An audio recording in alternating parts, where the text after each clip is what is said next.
Tales from the Odyssey, Book 3, Chapter 6, Island of the Sun God. Odysseus stood at the helm of his ship. He stared into the churning sea behind him, horrified by the cruel slaughter of his men. Their screams still rang in his ears.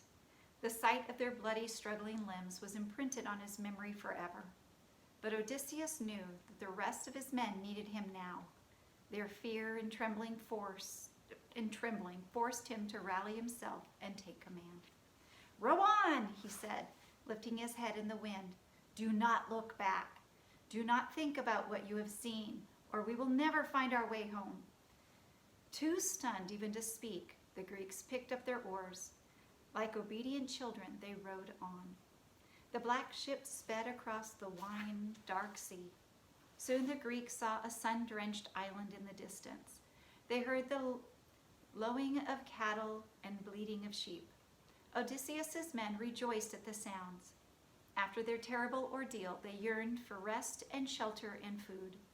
"Soon we will feast on beef and mutton," they exclaimed. Odysseus did not rejoice. He knew that he and his men were approaching the island of the sun god. He remembered the stern warnings of the prophet Tiresias and the counsel of Circe. "Heed what I tell you," he said to his crew. "I know you crave food and rest, but the island ahead belongs to Helios, the sun god. We cannot seek provisions there. I have been warned by the prophet Tiresias and by Circe. They told me that the sun god adores his cattle and sheep, and that if one of you even dares touch them, you will all die." Upon hearing these words, the men nearly collapsed with weariness and anguish. "Then let us die there," said one, "for we will surely die at sea if we do not eat and rest soon." "Listen to me," Odysseus said. "If we stop now, all our trials, all our triumphs, and all our losses will have been for naught. We must move past this island. We must keep rowing." The men protested again. When Odysseus would not hear their pleas, Eurycleus, the second in command of the ship, shouted at him in anger. "Odysseus, you are too strong," he said. "You are made of iron. The rest of us are not. We are only human. These men need rest from their labor and time to mourn their losses. They cannot row through the night. Let us heed the darkness. Let us stop on the island to rest. We will cook our own food and sleep on the sand. We will set sail again at dawn without even laying eyes upon the precious cattle and sheep of the sun god." The men cheered the plan put forth by Eurycleus, but Odysseus' heart was filled with dread. Even though the plan seemed sound, Odysseus felt as if some angry god were plotting against him.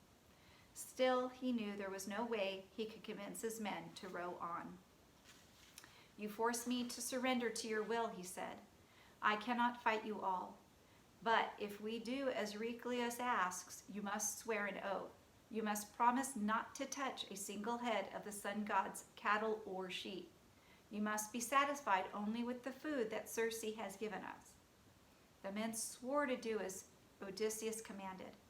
Soon they dropped their anchor in a sheltered bay of Helios' island.